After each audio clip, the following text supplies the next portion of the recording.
ಹಾಗೆ ನಮ್ಮೂರಿನ ಗ್ರಾಮದ ಈ ಶಿವಾನುಭವ ಕಾರ್ಯಕ್ರಮ 55ನೇ ಕಾರ್ಯಕ್ರಮ. 5 ವರ್ಷದಿಂದ 55ನೇ ಕಾರ್ಯಕ್ರಮ ಅಂದರೆ ಅದೇನು ಸಣ್ಣ ಜರ್ನಿ ಅಲ್ಲ.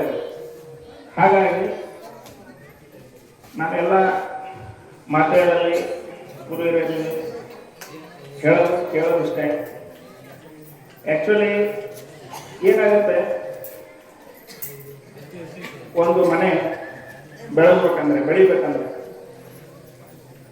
ನಾವು ನಮ್ಮ ಕುಟುಂಬ ಬೆಳೆದಾಗ ಅದು ಕೊಡುಗೆ ಆಗುತ್ತೆ, ಒಂದು ಗ್ರಾಮಕ್ಕಾಗುತ್ತೆ, ನಂತರ ಅದು ದೇಶಕ್ಕಾಗುತ್ತೆ.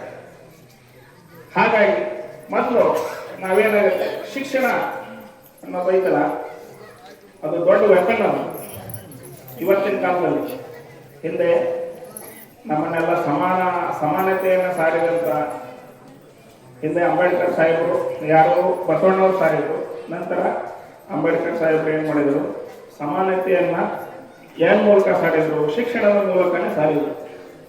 ಹಾಗಾಗಿ ನಾ ಇವತ್ತು ಹೇಳ್ತಾ ಇರ್ತೀನಿ, ನಮ್ಮೂರಲ್ಲಿ ಪ್ರತಿಭಾ ಪುರಸ್ಕಾರ ನಾನು ಕೇಳ್ತಾ ಇದ್ದೆ. ಉತ್ತರ ಕರ್ನಾಟಕ ನ್ಯೂಸ್, ಇದು ಕನ್ನಡದ ಉಸಿರು.